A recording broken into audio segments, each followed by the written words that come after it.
Hello viewers, welcome to Top Notch Online TV. With you today is none other than Teacher Fidelis from Alliance High School. I'm a teacher of English, an author and an editor. With me today, I have teacher Emis. She's from Alliance Girls High School. She's a teacher of English, an author and an examiner. Next, we have teacher Risper. She's from Kikuyu High School. She's a teacher of English, an author and of course an examiner. Students at home, we're done discussing our themes, and today we shall be looking at styles. Ask yourself, what is a stylistic device? This is a technique that we use to beautify a work of art. When you look at the book Fathers of Nations, of course, we have so many styles that we'll be discussing, and using these styles, and the teachers will be discussing this with me. We can use these styles to talk about characters, the way things are developed in the book, among other things. For a start, we shall be looking at the style of dialogue, and teacher Emis will take us through. Hello viewers, welcome to our session. So I'm going to discuss the style of dialogue. Dialogue is a conversation between two or more characters in a story.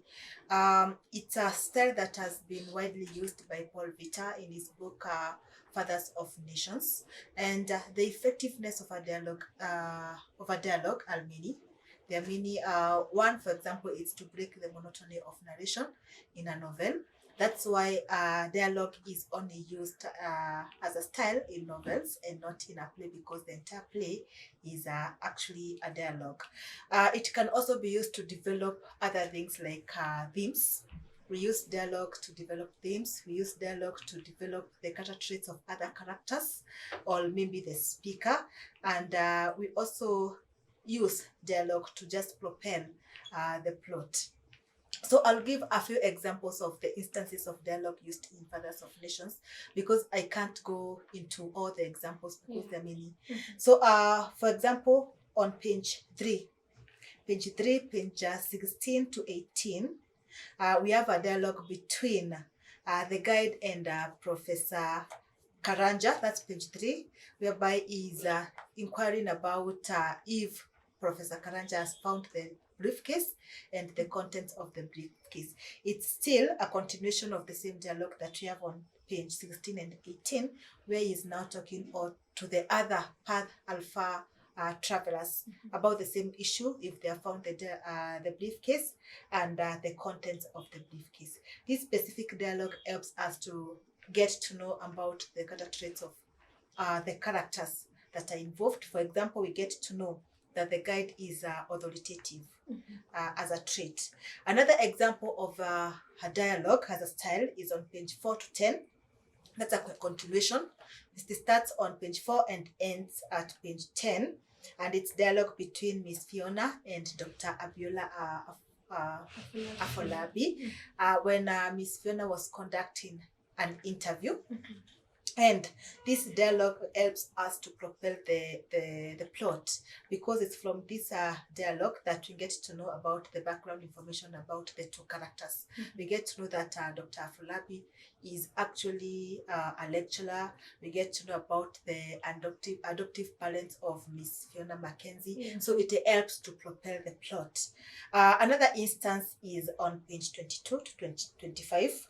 And now this is a dialogue between Professor Kimani and his daughter, Tuni. And this one helps to develop the theme of corruption and the theme of poor governance. Because in this dialogue, Professor Karanja is trying to explain to Tuni how they came about with the laws that are now governing Kenya. Like the issue of MPs having more salary as compared to the professors, and also the salary of the MP is not taxed, and so on, the military coups. So this one helps to develop two themes, corruption and poor governance. The fourth illustration I'm going to give comes from page 26 to page 30. And this one now is a conversation during a dinner among the Karanja, Tuni and his wife Asia.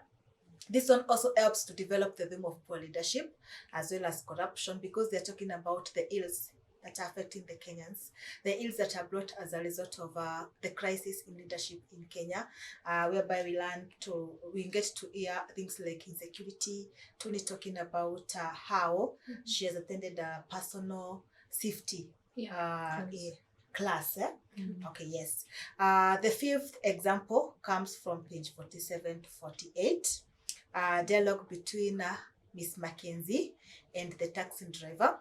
And the taxi driver is telling her about the events that have happened when he was stopped by the traffic officers. And from this, of course, it brings or develops the theme of corruption. Page 72 and 73 is the next example.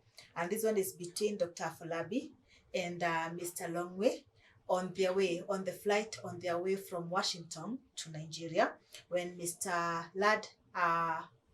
Tad Longway was trying to explain what Agada is about and what Path Alpha is about in an endeavor to recruit Dr. Afolabi. I have two examples remaining. The other one comes from page 127 to page 132. That's between Fiona and Nicholas Sentinel. And this one helps to bring out the role of media, because Nicholas Sentinel is explaining to Fiona about the silent listener and how it works to get the information or to harvest the sky, like he puts it. The last example is on page 183 up to page 184 between President Dibonso and President Bagora during the summit. After the matrix method, The choice matrix. Yes, the choice matrix, sorry. Dibonso does not agree with the results, the outcome. So that confrontation between the two of them, and that now brings out the issue of conflict in leadership. He says that they have to reopen the summit because he does not agree with the decision that was agreed on during the summit. So it brings out the issue of conflict in leadership. So our viewers, all our learners, we have so many other instances of dialogue in the book. So you're not limited to the ones that I have given. So you can go to the book and you clearly see them, but always ask yourself, what is the effectiveness of a particular dialogue? Because the writer does not just use dialogue for the sake of using dialogue. They use it to create a certain effect. Okay, thank you. Okay, and so learners at home, you're looking at dialogue. This is a conversation between two people. We can have a conversation between maybe two or three people, as we have seen in the examples that teacher Emis has given. And remember, in our previous episode, we discussed how to answer questions in the excerpt. And this is one of the styles that you can actually use when you're having a certain part of the book presented to you in an exam setup. So if you're looking at dialogue, again, remember what the teacher has said, that when we look at this conversation, we have something that is being developed. And mostly we have looked at more than four themes that are developed when we looked at the various examples that she has given. To add on to that, maybe we can also look at some of the character traits in for our characters. Because when you look at how someone is answering a certain question, if you look at Dr. Afolabi, we see him as patronizing when he speaks to Fiona Mackenzie. So definitely students at home, when we talk about dialogue, discuss or consider the effectiveness of this style. The next style we shall be looking at is irony. Teacher Risper. Okay. With irony, first of all, we shall start with the definition. Irony can simply be defined as opposite of expectation. That definition covers all types of irony, but then as you are going deep into the understanding of irony, we shall break irony into the different categories that it has, namely dramatic irony, situational irony, as well as verbal irony. And for each type of irony, I'll go ahead and define as well as give examples of that particular type of irony. I'll start with the dramatic irony. Dramatic irony, by definition, is where the readers in a book, or maybe if it was, let me stick to the readers because Fathers of Nations is a novel. Readers in a book, they know something that a character in the book does not know, amounts to dramatic irony. For instance, we have a situation where the readers know the guide is Afolabi, while Fiona does not. When she's speaking to Afolabi about the existence of the silent listener, we get to know that this lady, as she's sharing the information, she's not even aware the person she's sharing the information with is actually the same guide that is in question. From that, maybe example, Fiona not knowing that Afolabi is the guide, we can conclude that Dr. Afolabi is secretive. Even when she is explaining it to him, he does not even betray the fact that he is the same guide. Still on dramatic irony, what else do the readers know that a character in the book does not know? When you're looking at Afolabi, we know that he's part of the proponents of Path Alpha. We know that from our reading of the book, he had met with Tad Longway and he had been sold into the idea of joining Path Alpha. But then when he is invited into the summit, the presidents do not think that this man is for any other ideology. They believe him to be a proponent of Way Omega. They even invite him on the basis that Dr. Afolabi's book shares sentiments with Way Omega. That is it about what else the readers know that a character in the book does not know. There is still another knowledge. There's still another instance of dramatic irony. If I could remind my students, there was a time that Dr. Afolabi, while he was in USA, he visited a certain convenience store and he witnessed his father-in-law undergoing some kind of emotional situation whereby he was lonely until he was trying to convince the girl at the convenience store to give him some bit of his time. He was trying to engage the girl at the convenience store, and then later on, upon Afolabi returning home, he never shared it with his wife Pamela. So Pamela did not even get to know about the situation. Pamela, a character in the book, yet we the readers have been presented with the situation. Those are some of the examples I can give about dramatic irony, but that does not mean we have exhausted on dramatic irony. Any other examples you might encounter, as long as you're sticking to the definition, you are on the right path. Moving on to another type of irony. Yeah. This is the one that carries the majority of the points. You're looking at situational irony. Situational irony can share the definition with the general definition of irony, things happening opposite of our expectations. For example, we are seeing, we do not expect when Pamela is walking out because she feels she has been aggrieved by the husband taking the side of the relatives instead of taking the side of the wife. We do not expect Afolabi to allow his wife to drag her suitcase into the dark, but it happens. He actually lets the wife go as he continues to host the relatives. From that point, you can actually learn that Afolabi seems like someone who values family ties more than marriage. Another example of situational irony is coming from the president of Zimbabwe. This guy had been among the people who had driven out the white man, but then we expect that the comrades he had fought alongside with, once it was time to be rewarded, they'd be the first people to be rewarded.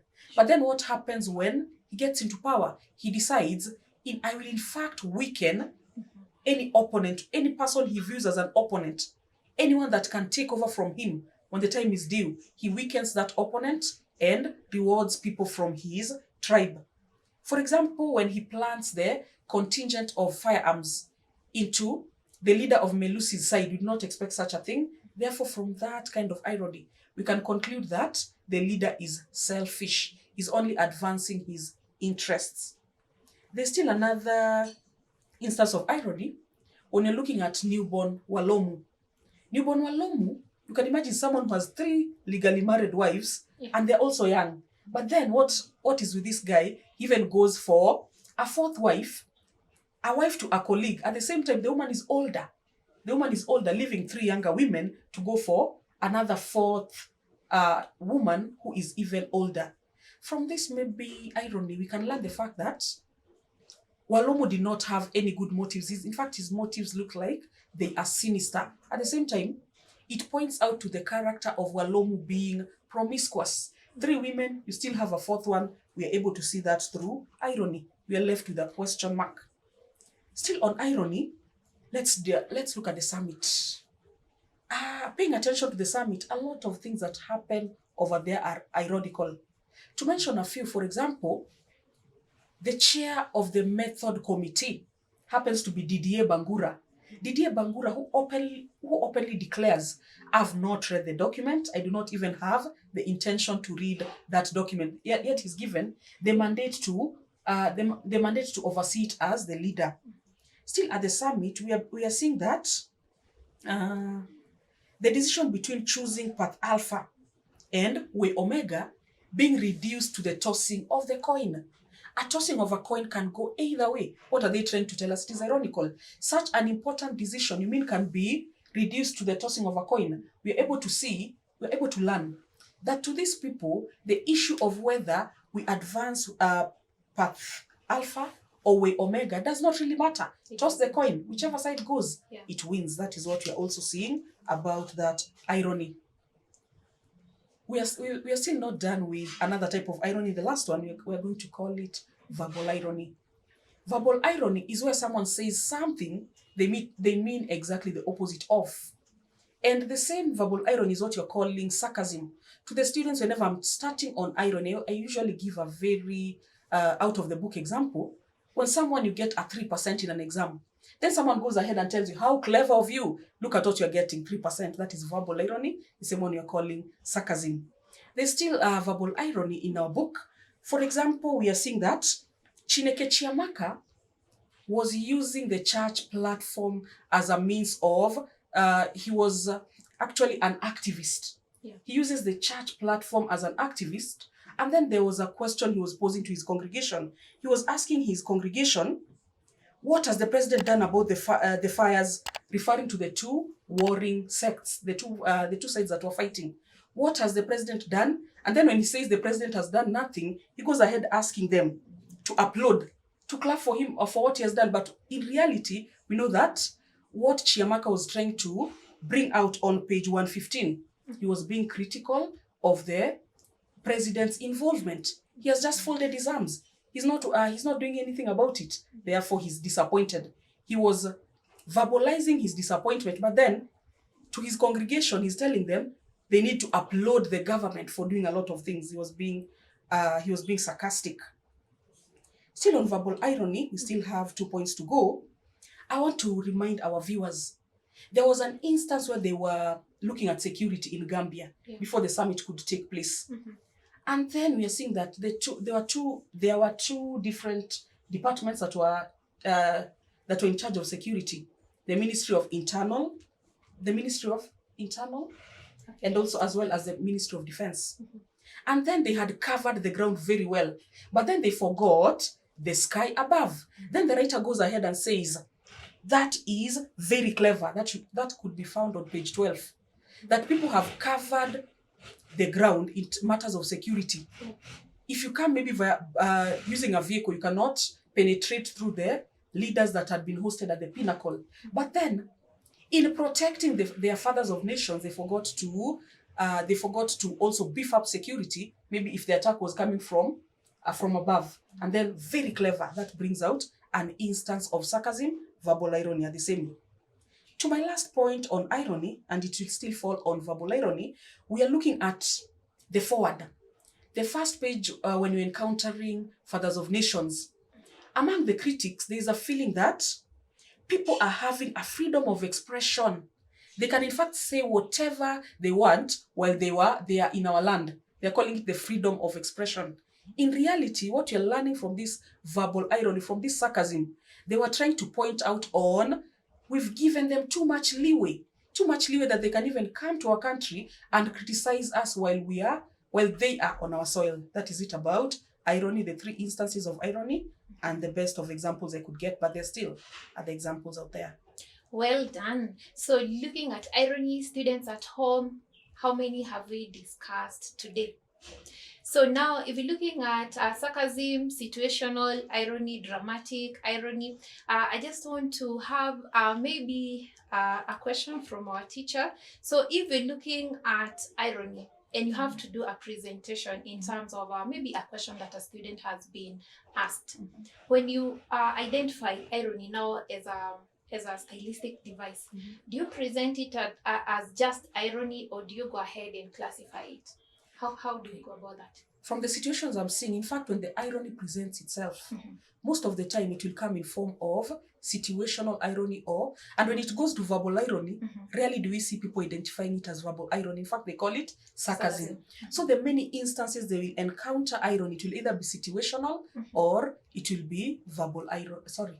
It will either be sarcasm, so they identify it as sarcasm. Okay. Or on the other hand, it will be situational, therefore they'll just identify it as irony, as or irony. they go back to sarcasm. Okay, wonderful. I think for students at home now, you know how to identify irony. You either talk about sarcasm, and just ensure that if you're talking about sarcasm, then we're looking at the verbal aspect of irony. When someone says something opposite of your expectations. And with that, I think you can use so many instances in the book. And remember, the teachers are just using a few examples of what we have in the book. And I think Teacher Risper can add something. Okay, about, and when you're talking about dramatic, dramatic is rarely realized in an extract because it requires a wider perspective of the book. You read about a situation where we know Afolabi is the guide from another book, from another page. Therefore, we come and compile it later with the maybe that is so. Therefore, it rarely presents itself. The situations will be on different pages. Therefore, that is how it rarely appears. Thank you for that. And students at home, we shall have one more stylistic device to go, and this is vivid description. So when you want to describe something, you give everything, you bring this mental picture to someone who is reading your work. And remember, when we talked about the stylistic devices, we talked about this being a technique that is beautifying this work of art. When we talk about the work of art, remember we're looking at fathers of nations. So Teacher Emis, what can you say about vivid description? Thank you. So vivid description, by definition, is use of words to describe a person, an object, an event, or a situation in a text. Its effectiveness is to create a mental picture in the reader's mind so that they can feel as if they are part of the story or they are part of that situation that is being described. So it creates a very clear picture in the reader's mind. So just like we said, I'll just mention but a few examples from the text. I will start with page 4. Page 4, we have Fiona described. Miss Mackenzie is described. And we are told that she was wearing a scarlet blouse, a black skirt, and red high heels. That's page 4. So a physical appearance is described because the writer wants us to have a mental image of how Fiona looked like. Page 24, we have another illustration where Tony is described. For example, a few words from that description. She had a mother's eyes, wings of an imported butterfly, pure black in the middle, pure white at the margins, ringed and all that, and then that paragraph ends with about to fly her away. So the physical appearance of Tony is described to us by the writer so that we can also form an image of how she looked like, or probably how she might have looked like. The third one is now from page 37 to 38, the confrontation between Mr. Newborn Walomu and Professor Karanja Kimani. So that event, now this is not a person being described, but the situation whereby they were fighting. We are told, for example, it starts with when he was near enough, he swung a fist, he missed, and then it continues. So that those actions are now being described in detail so that we can imagine how everything happened. The fourth one is on page 51. Nicholas Sentinel is being described. His behavior or his actions. We are told first the youth craned his neck up, sticking it out like a rooster ready to crow. Now at last he could speak. So that's the time when Miss Fiona Mackenzie is introduced to him. So how he prepared himself before he could talk to her, all the actions that that it did actually being described by the author on page 51. Okay. Another example, if I can give just but a few, is on page 82. The day of the opening of the summit. The day itself is described. That morning, we are told that the sunrise through the heavens wide open. It's an entire paragraph, so I can't read all of it. So the first lines are sunrise through the heavens wide open, and the last words are which put a damper on each event when it came. That is page 82. The first paragraph of that page. It's a description of the morning when the summit was to open. Yeah, so the weather is described and everything about the day. Another example comes from page 107, spilling over to page 108. The events leading to the accident of Pastor Chemaka and how the accident happened. So that time when we are told that he found traffic leading to Lagos, and so he took the wrong lane, and then how he collided with the firefighting truck, and how no one actually helped him. So that all is description from page 107 all the way up to page 108. Okay, from this page, maybe I can note before I go to the last example.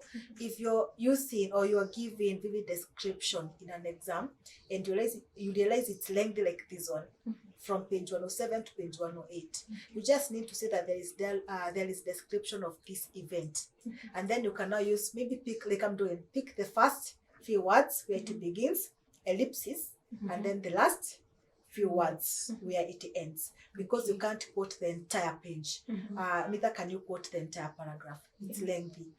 The other one is page 120. You are given a description of Miss Mahmood according to the eye of Engineer Tahil. So she's supposed to, you're told that she gave him one of her big smiles, and her face was her only window. She's described as a very beautiful young woman, and maybe to tell us the reason why Saif fell in love with her. To conclude, we have on page 163 the appearance of King Jemba Njemba, whereby he is described as to having a gorgeous smile, because we are told that the kings, being loyalty, were given that leeway of freedom to pick the most beautiful women as their wives, and as a result they produced very beautiful or very handsome children. So those are just but a few examples. We have many more illustrations of vivid description in the novel Fathers of Nations. Okay, so students at home, the most important point for you to note in or when you want to talk about vivid description is in the presentation, because I think you will have that question. Yeah, you're having a vivid description that is in one paragraph, a whole page. How do you present that in an answer setup? So as our teacher has said today, ensure that we're just talking about whatever is being described, and note that we're not just talking about the description of a person, an object. Sometimes we also have a description in when you want to describe a situation, as our teacher has explained. And with that, we still have so many more stylistic devices to talk about, and so ensure that you subscribe to our channel and be on the lookout for the next episode. With that, it's a goodbye till next time. Bye bye.